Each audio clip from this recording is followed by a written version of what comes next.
उष्ट्रासन।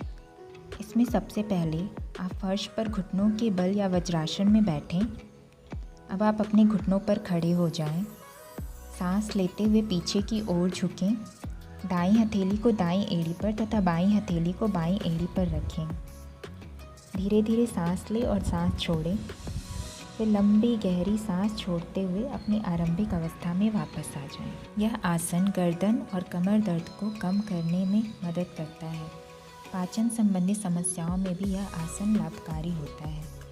यह क्रोध को कम करके आपको शांत करने में मदद करता है। इस आसन से आपके पेट की चर्बी कम हो सकती है और यह फेफड़ों को स्वस्थ करने के लिए एक उम्दा आसन है और फेफड़ों से संबंधित परेशानियों से आपको बचाता है। हाई बीपी और दिल के मरीज इस आसन को ना करें। भुजंगासन। इस आसन में सबसे पहले पेट के बल लेट जाएं। अब अपनी हथेली को कंधे के सीध में लाएं। सांस लेते हुए शरीर के अगले भाग को नाभि तक उठाएं। अपने हिसाब से इस आसन को बनाए रखें। जब अपनी पहली अवस्था में वापस आना हो तो गहरी सांस छोड़ते हुए इनिशियल स्टेज में आएं। इस तरह से एक साइकिल कंप्लीट हुआ। स्टार्टिंग में इसे 3 से 4 बार करें और धीरे धीरे इस योग के पोस्चर को, टाइम को और नंबर को बढ़ाते जाएं। ध्यान रहे कमर पर ज़्यादा खिंचाव ना आए। भुजंगासन थायराइड जैसी समस्याओं के लिए फ़ायदेमंद है।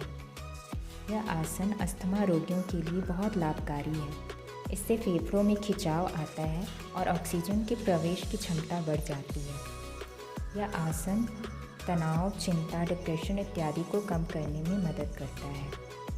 इस आसन से पूरा शरीर फ्लेक्सिबल बनता है। धनुरासन। इस आसन में सबसे पहले आप पेट के बल लेट जाएं। सांस छोड़ते हुए घुटनों को मोड़ें।